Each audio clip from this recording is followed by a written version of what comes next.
Sa puso't diwa, ang buhay ko sa bayan ay tataya. Pilipinas na aking bansa, ang iwanan kay hinding-hindi magagawa. Magandang araw sa inyong lahat. Ako si DJ Kiko. At ako naman, si DJ Aya. Narito naman tayo sa ating programang MMKK o ang programang Maalala mo kaya ang kasaysayan dito lang sa 99.9 FM Radio for you and me. Ngayong araw ay pagbigyan natin ang kahilingan ng ating isang masugid na tagapakinig na si Binibining Sheila Kaindoy na kung pwede raw ay ating bigyan buhay ang kasaysayan ng ama ng Katipunan. Walang iba kundi si Andres Bonifacio. Pero bago yan, partner, batiin muna natin ang ating mga beloved listeners mula Luzon, Visayas at Mindanao. Siyempre yung mga taga Seoul o Sultan Kudarat, USA, United States of Alabang, SM, San Mateo, at ang mga taga Marikina City. Especially yung tropa ng 12 Yumes B2. Ayan, shout out sa kanila. Wala man silang internet, pero nakikinig sila ngayon. Ayan, balikan na natin ang ating pag-uusapan ngayon, ang buhay ni Andres Bonifacio. Sa araw na to ay bigyang pansin natin ang isang taong nagbuwis ng buhay para sa kalayaan ng Pilipinas. Atin ding malalaman kung bakit nga ba natin dapat balikan o pag-aralan ang kasaysayan ng isang bansa o isang bagay. Excited na ako, partner, at siguradong mas excited na din ang ating mga tagapakinig. Ano pa ang hinihintay natin? Simulan na natin ang drama sa radyo. Maalala mo kaya ang kasaysayan? Featuring the life of Andres Bonifacio. Andres Bonifacio, ama ng himagsikan, ama ng katipunan, ang dakilang maralita. Marahil ang ilan sa ating mga Pilipino ay hindi nakakaalam sa totoong pangyayari at buhay ni Andres Bonifacio. Si Andres Bonifacio ay ipinanganak noong November 30, 1863 sa Tondo, Maynila.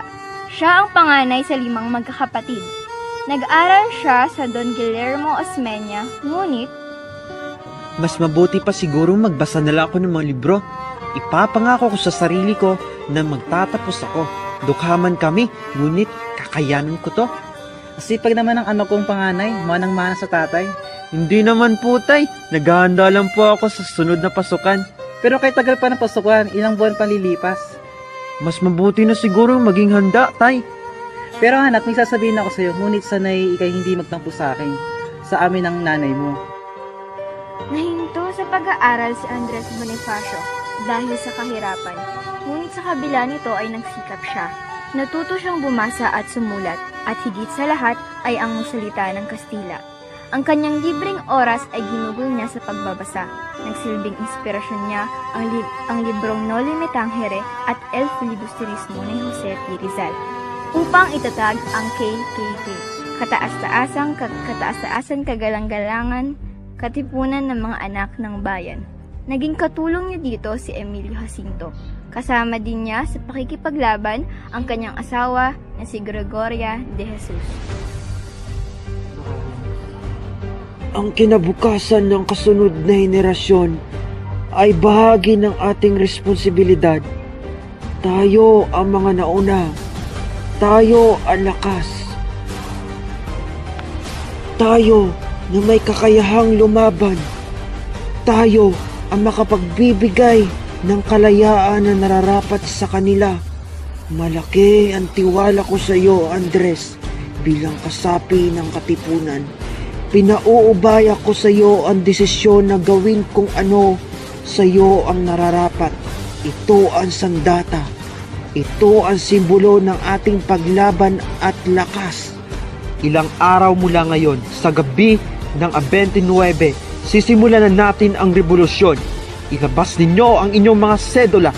Pagmasdan ninyo ang munting papel na umaalipin sa ating lahat. Katipunan, kailangan na nating wakasan ang ilang daang pananakop ng Espanya. Malakas man ang baril at kanyon ng Kastila. Lalaban tayo hanggang sa huling hininga. Hindi tayo magpapalupig. Tayo ang magtatagumpay dahil tayo ang anak ng bayan. Tayo ang nagmamay-ari sa lupang ito.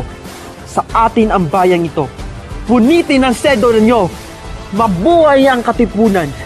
Mabuhay ang revolusyon! Ngunit hinatulan ng kamatayan sina Andres Bonifacio at ang kanyang kapatid na si Procopio Bonifacio dahil sa pagtataksil sa bayan at tangkang pagpatay sa bagong halal na Pangulong Emilio Aguinaldo. Ngunit ibinaba ang hatol sa pagpapatapon sa isla dahil ayon kay Aguinaldo ay mayroon din naman silang pinagsamahan ni Andres. Bilang patunay, ito ang laman ng sulat ni Aguinaldo noong March 22, 1948.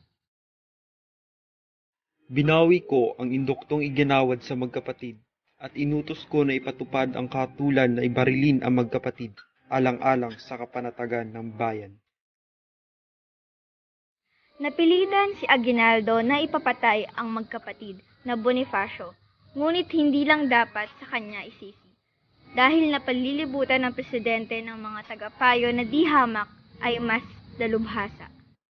Noong May 10, 1897, inabutan ng selyadong sulat si Lazaro Macapagal at inutusan na dalhin ang magkapatid sa bundok ng Maragondon.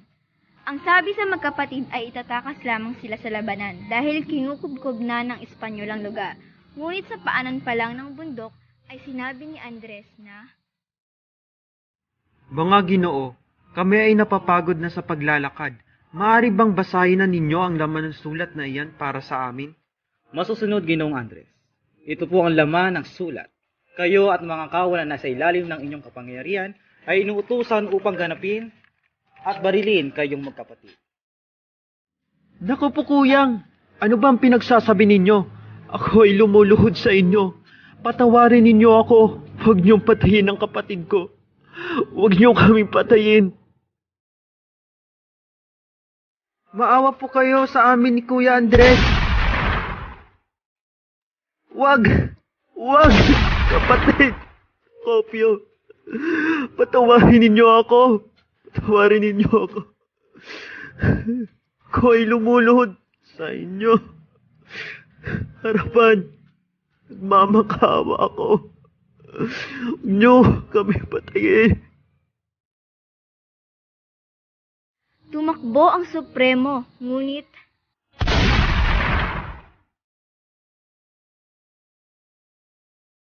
MMKK. Maalala mo kaya ang kasaysayan? Back to the reality, guys.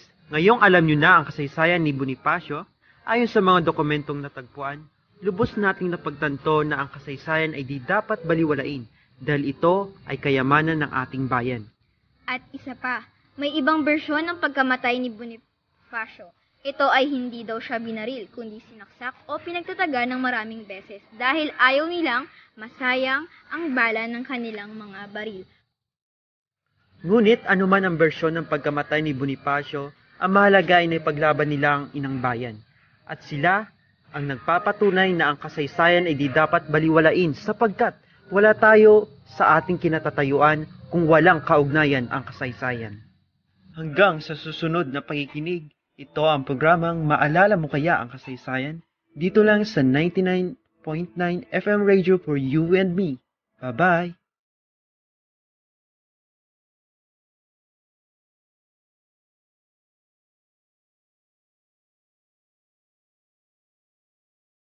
Thank you.